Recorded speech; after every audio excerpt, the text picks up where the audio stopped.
Artuši, Merline, Leone. všechno v pořádku?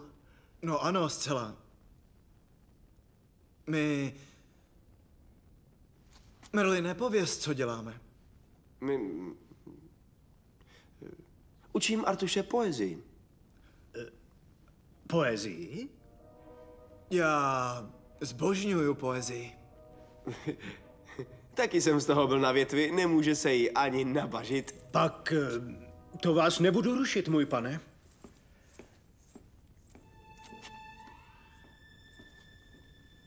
Poezii větší hloupost neznáš? A co by sis představoval? Nevím, ale abych nevypadal jako bláznivá holka. Co to je? Nejspíš můj otec.